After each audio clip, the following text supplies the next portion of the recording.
hour, and I want to begin by summarizing what we talked about in the first hour, and those are a few things that economics is not. Some people get economics confused with history. Very easy thing to do. They think a headline such as this, Japan's crumbling economy enters recession, is economics, when it's really history. If you read it in the paper, it's history. It's not economics. Economics isn't mathematics. It's not psychology or ethics, nor is it common sense. And economics is not the queen of the sciences, as some economists think. And economics is not a dirty or a distasteful subject, although it may deal, as many subjects do, with things that are immoral or unethical. That doesn't make the discipline immoral or unethical. And then I summarized everything by giving you a short definition of what economics is. It's the study of the logic of choice. The study of the logic of choice. During the break, one gentleman came up to me and said he had to make a choice tomorrow night. He's either got to go to opening night of the baseball game or come to economics lectures. And he has to make the choice. And we make choices continually. We may not even be aware sometimes of our choices, but we make choices continually. And we'll be looking at the economic or the logic of making such choices. This hour and the next hour, I want to talk about the history of economic thought. Now, this is the history of secular economic thought, because really there is no Christian economics. It's something that is just developing at the end of the 20th century.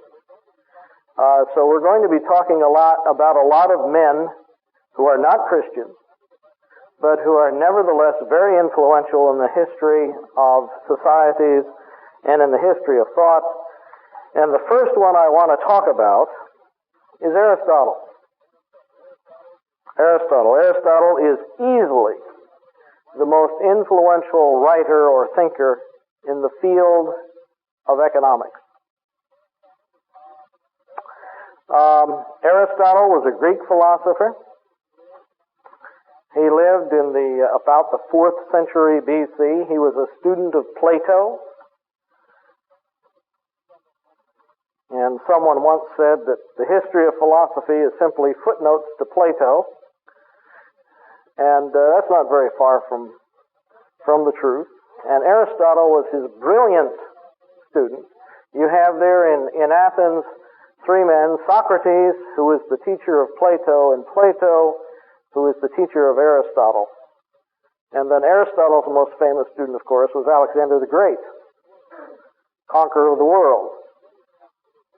But there you have 3 thinkers who have shaped Western thought to a great deal. Aristotle proposed 4 ideas in the field of economics, broadly speaking. One was the barrenness or the infertility of money. Aristotle, by the way, never wrote a treatise on economics.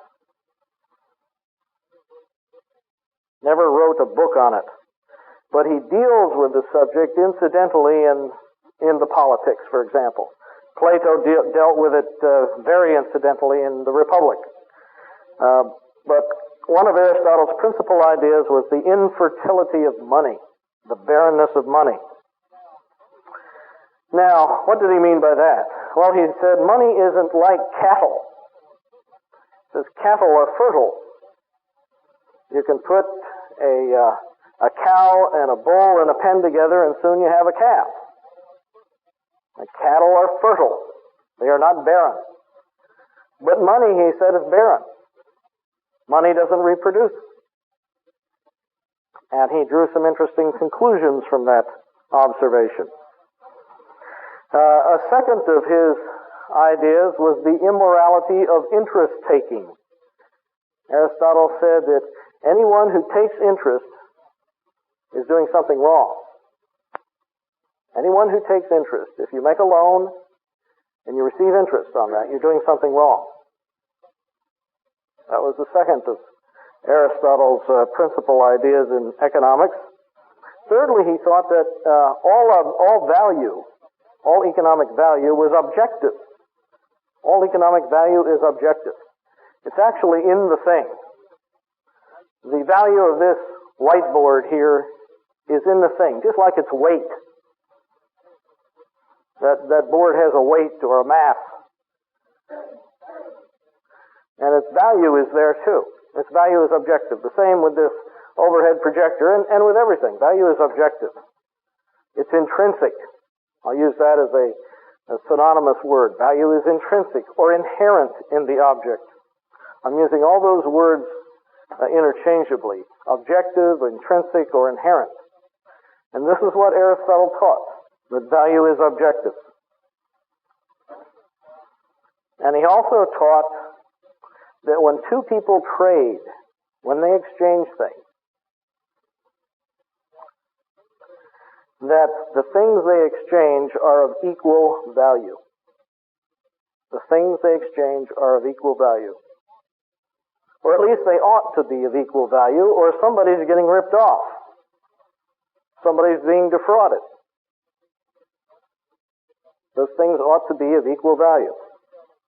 So these are Aristotle's four major ideas, and with these ideas he controlled economic thought for 2,000 years. From the time he wrote, well, some of the ideas fell at the time of the Reformation, but all of them didn't fall until the end of the 19th century. So for over 2,000 years, Aristotle was the primary economist in the world. The medieval disciple of Aristotle, Thomas Aquinas, the official philosopher of the Roman Catholic Church. Thomas Aquinas lived in the 13th century, lived in Italy. He was a disciple of Aristotle, thought very highly of Aristotle, hired a translator to translate Aristotle's works from the Arabic into Latin so that he could read them. Aristotle, of course, did not write in Arabic, he wrote in Greek. But his writings had been preserved by the Arabs, the Arab civilization. And Thomas Aquinas, who read Latin, hired a translator who translated Aristotle from Arabic into Latin so he could read Aristotle. And his great achievement in the 13th century was to try to combine, to synthesize Aristotle's philosophy and Christianity. And that synthesis became the official doctrine of the Roman Church. Well, he accepted all of Aristotle's economic ideas. Thomas did. He added one more, which really is not a new idea. It simply follows from what Aristotle had taught, and that is the notion of a just price or a just wage. He adds these ideas, the just price and the just wage. And you'll find these ideas, these are not medieval ideas only. You'll find them in the official statements issued by the Vatican in the 20th century. They continue to refer to just prices and just wages. These are not ideas that were developed 700 or 2,000 years ago and are no longer current. They are in circulation and are the official doctrine of the Roman Catholic Church. Well, let me give you a quote from Aristotle to give you some idea of what he wrote. He says, he distinguishes between two sorts of money-making. And he says, of the two sorts of money-making, this is Aristotle, one, as I have just said, is a part of household management. Remember how I talked about to the Greeks, economics was household management? The other is retail trade. The former necessary and honorable, household management is necessary and honorable. The latter, retail trade, is a kind of exchange which is justly censured, justly condemned. For it is unnatural, and a mode by which men gain from one another. The most hated sort, and with the greatest reason, is usury. Usury, an unusual word that we don't hear much today, U-S-U-R-Y, which makes a gain out of money itself and not from the natural use of it. Many states used to have usury laws on the books. Perhaps some still do. They said it's illegal for anyone to take more than 10% interest. I remember when we bought a house in Maryland back in 1979, I guess it was. We had to buy in Maryland because the state we wanted to live in had a usury law which said it's illegal to pay or to accept more than 8% interest. Consequently, no one was lending any money in that state. In Maryland, they had a higher usury law. It was 12% or something like that. And the law had not shut down the lending industries in the state of Maryland. Now, usury laws in the Middle Ages were intended to do just that, to shut down lending. Because the Roman Church, which controlled society during the Middle Ages, adopted Aristotle's view that the taking of interest is immoral. The taking of interest is wrong. Well, Aristotle, to continue with the quote, he says, money was intended to be used in exchange, but not to increase in interest. And this term usury, which means the birth of money from money, is applied to the breeding of money while the offspring resembles the parent. Wherefore, of all modes of making money, this is the most unnatural. This is unnatural. It's not like household management, he says, which is honorable. Retail trade is unnatural, and to be condemned. Well, 1,500 years after Aristotle, Thomas Aquinas wrote, it's altogether sinful to have recourse to deceit in order to sell a thing for more than its just price, because this is to deceive one's neighbor so as to injure him.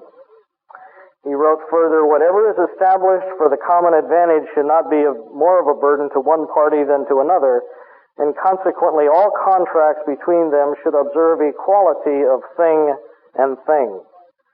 Therefore, if either the price exceed the quantity of the thing's worth, or conversely the thing exceed the price, there is no longer the equality of justice, and consequently to sell a thing for more than its worth or to buy it for less than its worth is itself unjust and unlawful. And then Aquinas condemned usury, or the taking of interest himself. Says to take usury for money lent is unjust in itself, because this is to sell what does not exist. And these quotes I'm giving you are from his most famous book, the Summa Theologica. Now, as I say, these ideas controlled economic thinking for 2,000 years. Aristotle, the originator, and Thomas Aquinas, his most influential disciple. They became the official teaching of the Roman Church. They remain the official teaching of the Roman Church. And every one of them is wrong. Every one of them is wrong. What happens in the 16th century? You have the Reformation. And you have here a break with Aristotle and with the Roman Catholic Church. And that break affects economic thinking. We're not talking about just the influence in society, but if you read the little pamphlet, Civilization and the Protestant Reformation, you'll see some of the discussion of the economic consequences of the Reformation there in society. But in theory, there's a break with Aristotle. In theory, there's a break with Aristotle. Martin Luther's contribution to economic theory was inadvertent. And nevertheless, it's very profound. Now, Martin Luther did not attack any of these Aristotelian ideas specifically. He didn't attack the immorality of interest taking. He didn't attack the idea of the infertility of money. He didn't attack objective value, and he did not attack equality in exchange. What does Martin Luther do, though? He talks about work. He talks about good works. This is central to the issue of justification in theology. In Catholic theology, good works are important. They get us into heaven. And some works are better than others.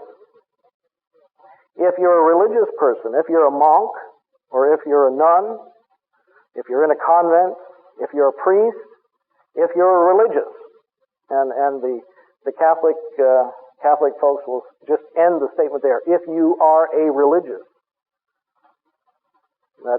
we're not leaving out the noun. That's the way the language is used by Catholics. If you are a religious, then you're doing works that are acceptable to God.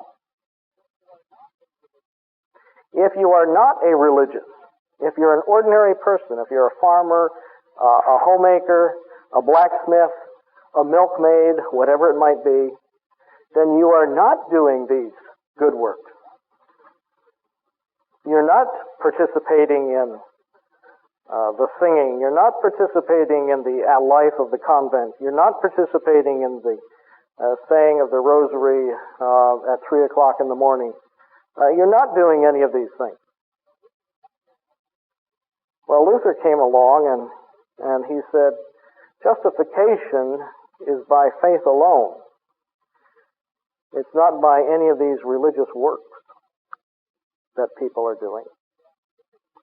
And he says the activities of a farmer or a milkmaid or a parent or a mother or whoever, their actions are as good as or better than the work of any religious person.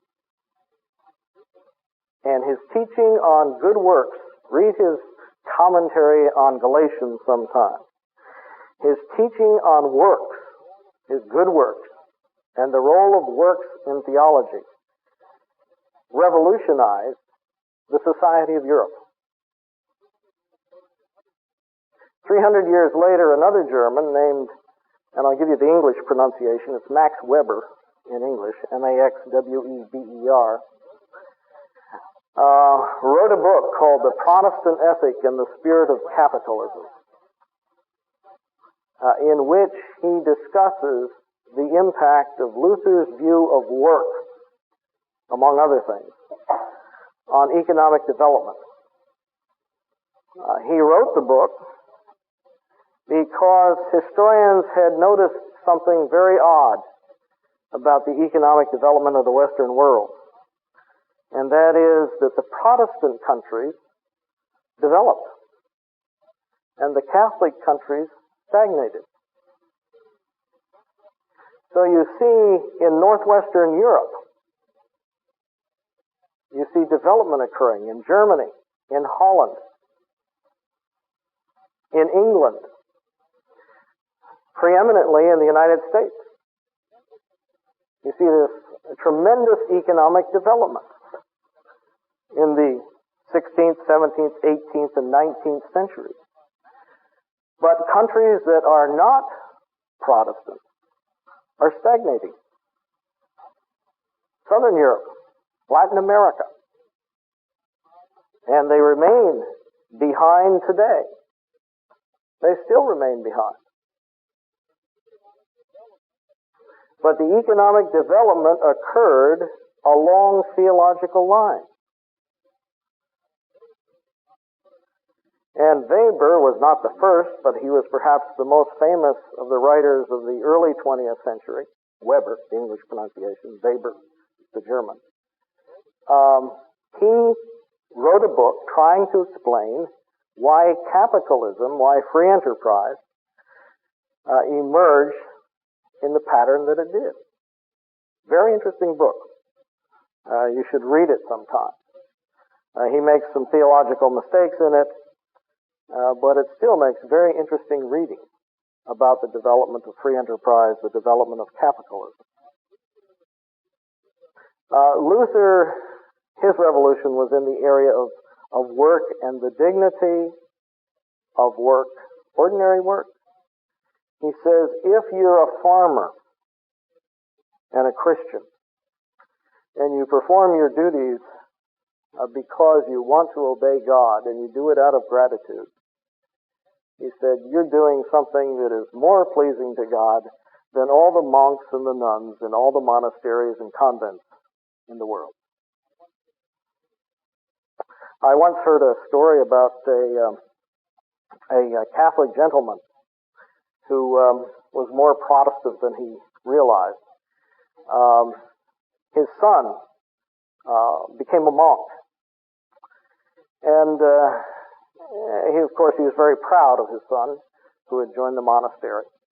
And he got a letter from his son once, and the letter reported to his father, the son reported that, I get up every 2 hours during the night, and I say my prayers, and I count the rosary, and I do my other religious exercises. And there's a note of condescension here, because, of course, his father wasn't doing these things. His father was just an ordinary, common working man raising a family. And the father, in his wisdom, wrote back to his son, the monk, and he said, that's very, very good, son. We're glad you're doing that.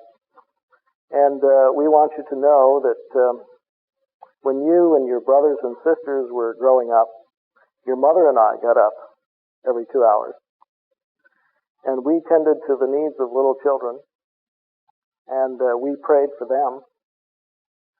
And what we did is as good as what you're doing in the monastery. The father was not to be put down by the proud spirit of his son, the monk. And being more Protestant than he knew, he realized that what he had done as a parent in raising his children was of more value, more theological value, than what his son was doing in the monastery. Well, it's not until Luther's disciple, John Calvin, appears on the scene. And keep in mind that there's 25 years difference between Luther and Calvin. People sometimes forget that. Calvin was the younger of the two. Calvin directly challenges the idea that money is infertile and that all interest-taking is wrong. He directly challenges those ideas that were set forth by Aristotle and adopted by Thomas Aquinas and the Roman Church. And Calvin, in explaining the meaning of the Old Testament and the New Testament, in writing his commentaries and his sermons, he said there are two situations in which people can take interest on loans. Because one is a business situation, and one is a charitable situation. And he says, yes, it's true that if you lend money as an act of charity to a poor man, then you ought not accept any interest on this charitable loan. And to do so would be wrong. To do so would be sin, because it's an act of charity. To expect back more than you have lent would be wrong. It's an act of charity. But, he said, in the matter of business loans, where they are not acts of charity, where you're lending money to someone to establish a business, to operate a business, to open up a new business, this is not an act of charity, and there's absolutely nothing wrong with taking interest in this case.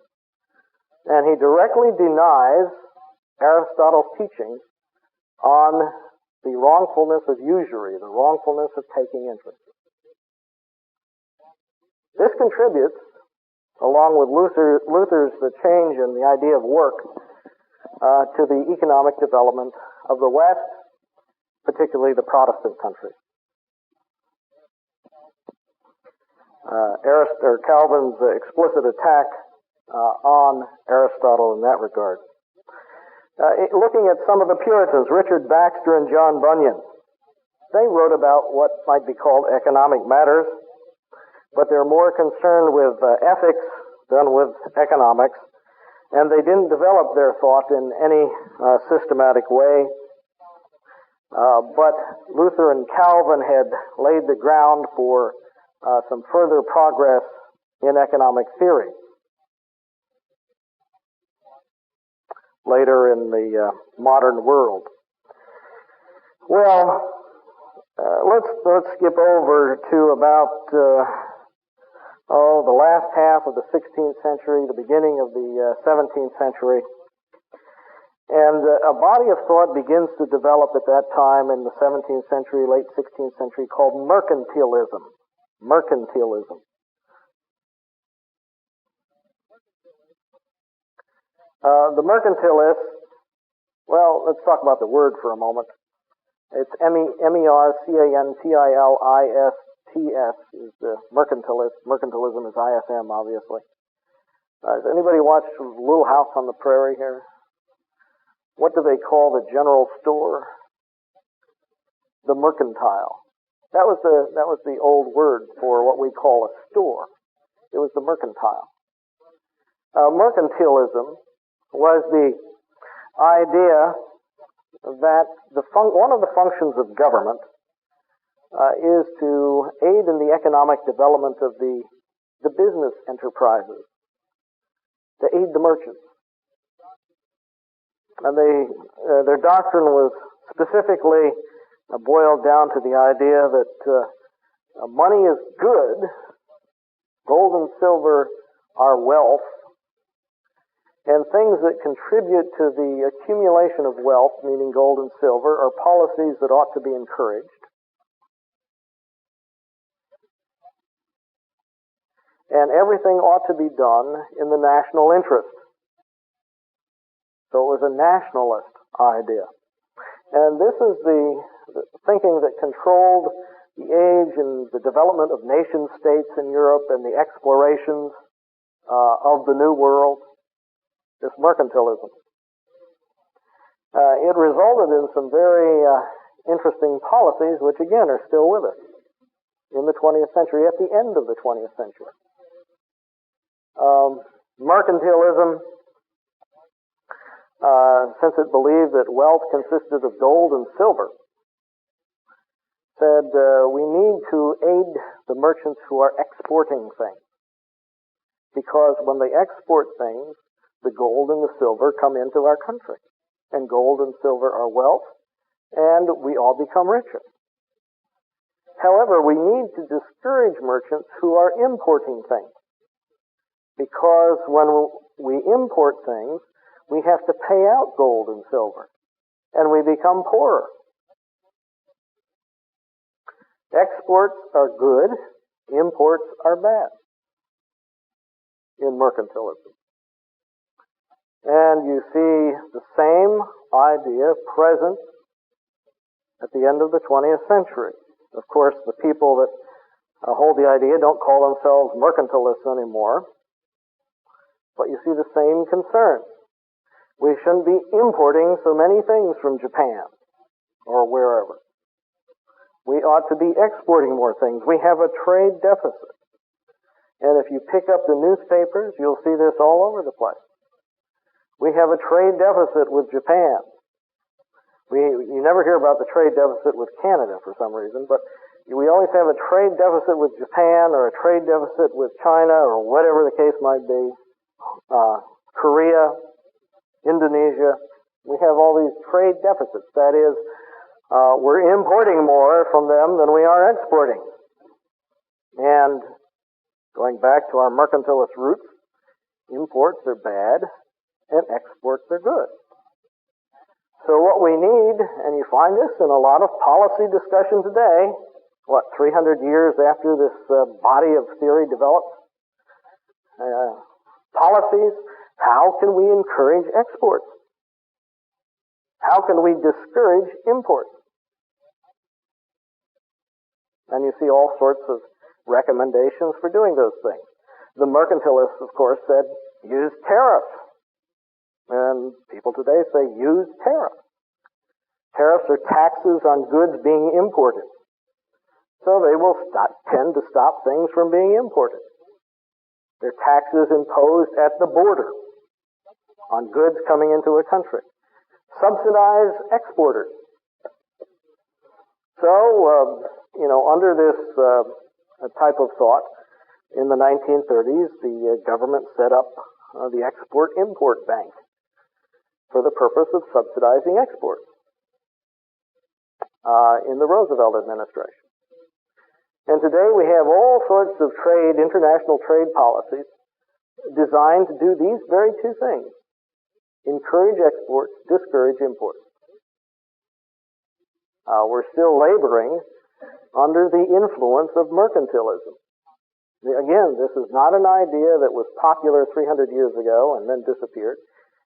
It's just changed its name, but it's still around and still very influential.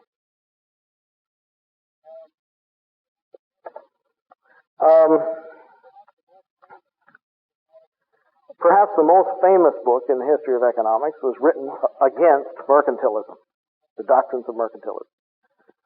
Who wants to take a guess at what that book is? Yes, sir. The Wealth of Nations. Who's the author? Adam Smith. And John Smith did a lot of things, but he didn't write The Wealth of Nations.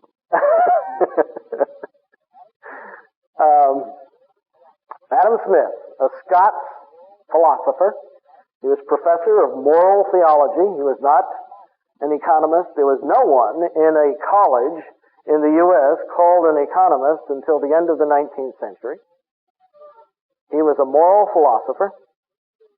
He wrote a book called An Inquiry into the Nature and Causes of the Wealth of Nations.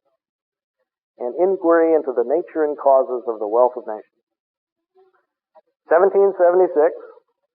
He published it that year so Americans would always remember when the book was published. That was a joke. And it is usually regarded as the first book on economics in the history of the discipline. In fact, Smith is sometimes called the father of economics.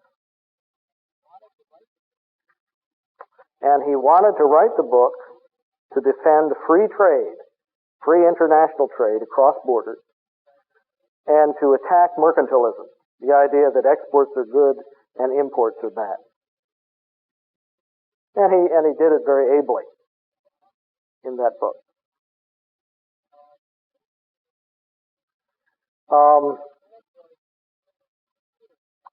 Smith was an empiricist in economics. Smith was an empiricist.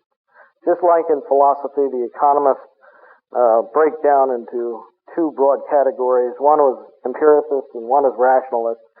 And he's an empiricist.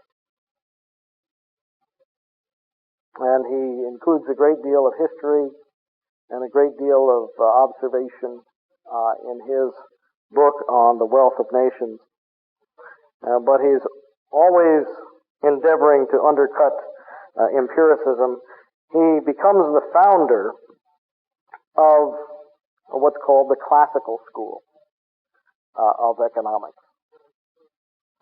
Smith is really the first of the classical economists.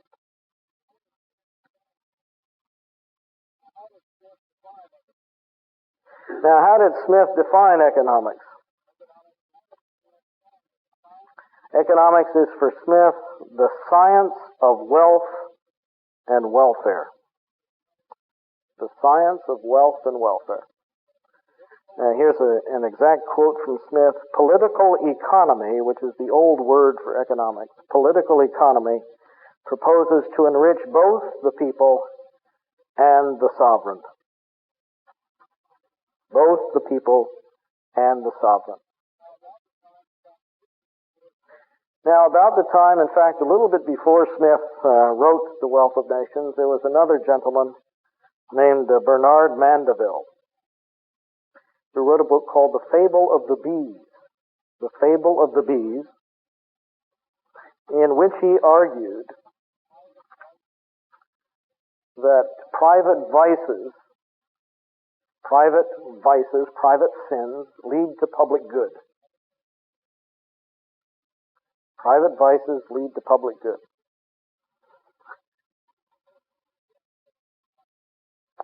Smith didn't quite say it like that, but he did say that people acting in their own self-interest are led as if by an invisible hand to carry out a purpose which they do not intend. And that's where we get the phrase, the invisible hand. It's from Adam Smith. People acting in their own self-interest are led as if by an invisible hand to carry out a purpose which they don't intend. So if you hear the phrase, the invisible hand, you know where it came from. It's Adam Smith, The Wealth of Nations. This is the idea of unintended consequences becomes a very influential idea in the later development of economic thought. Well, a second thinker in the classical school is David Ricardo. David Ricardo, despite his name, he's an Englishman. No relation to Ricky Ricardo, to my knowledge. And he follows Smith in writing. He writes at the beginning of the 19th century. And he develops the theory of comparative advantage, and we'll talk about that later as well, the theory of comparative advantage. And he believed that economics concerns only the distribution and not the production of wealth. Smith taught that it was an inquiry into the nature and causes of the wealth of nations, and Ricardo says the big issue is the distribution of wealth, not the production of wealth. And he also was a classical economist.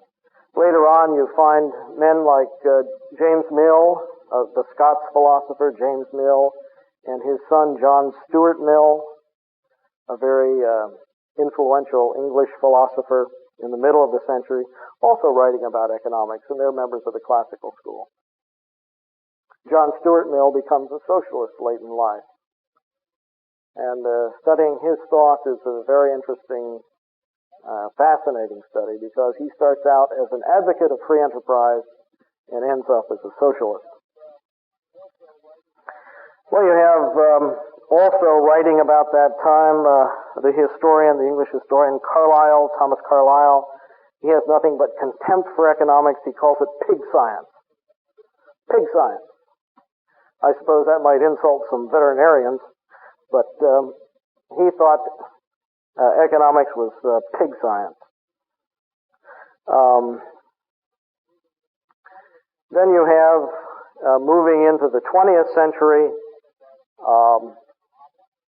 a gentleman by the name of Lionel Robbins, an Englishman. Lionel, like the train. Last name is Robbins.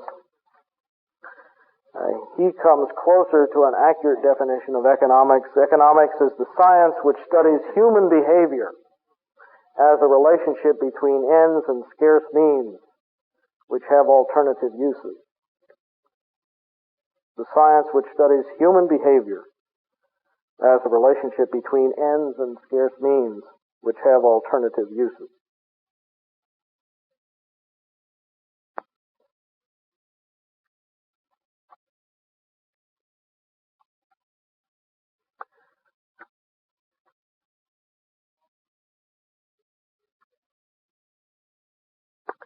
The major school of economic thought in the 20th century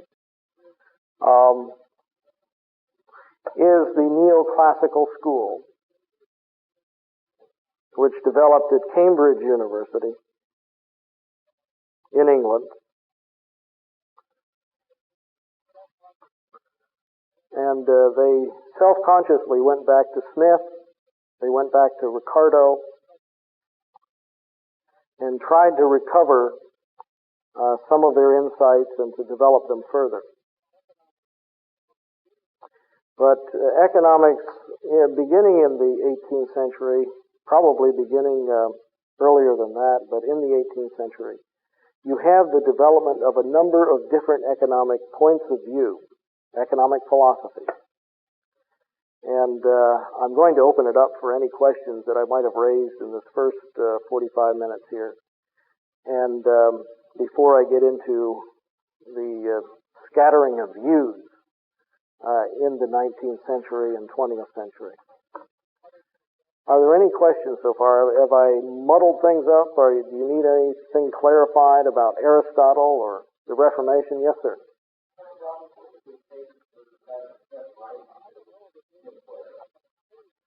I don't know that there was an occasion. He was just concerned to defeat the arguments of the mercantilists, who had controlled policymaking by the kings of Europe for at least 100 years. And he was convinced that free trade would benefit the nations, the peoples, better than a policy of mercantilism. And that was the reason he wrote it, but I don't know that there was any specific occasion for it. Moral Theology, University of Glasgow. As I say, there was no developed science of economics at that point. And for 100 years, those who taught any economics were moral theologians or moral philosophers. It was regarded as part of the Department of Philosophy or the Department of Theology. And it was developing in its infancy. I would argue that it actually didn't start with Smith even. The discipline of economics is only a little over 100 years old. But we'll get into that in the next hour. Yes?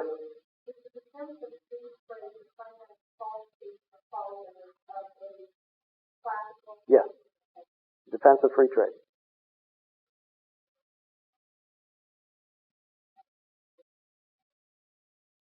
Any other questions? Yes, sir. Free trade means no tariffs? No tariffs? It means no tariffs in the sense that no barrier tariffs. They would allow tariffs only in the sense of a revenue tariff. And I ought to distinguish between those two.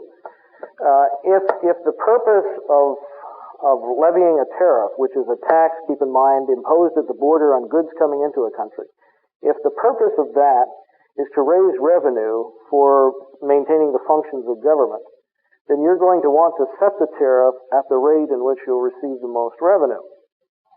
That is, you will not set it prohibitively high or you won't get the revenue. It will simply stop the goods from coming into the country. So a revenue tariff was not argued against by the classical economists, like Smith. What they argued against were prohibitive tariffs. That is, tariffs intended to stop imports from coming into the country. Those would be tariffs that are so high that the importation of the goods would simply stop. And obviously, the purposes of the tariffs and the results of the two kinds of tariffs are opposite. One is to raise revenue, the maximum amount. The other is to stop the goods. So depending on where you impose the tax, how much tax you impose, you're going to get one effect or the other. They're both involve the use of taxes, but for completely different purposes.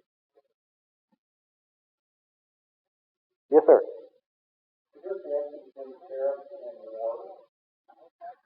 A connection between tariffs and war. Well, classical economists certainly argued that there was.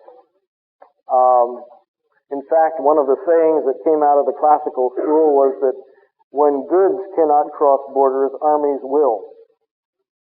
And they argued from history that if prohibitive tariffs are put in place, then that leads to an escalating conflict which may begin in economic policy between nations, but it soon ends up in battlefields. And they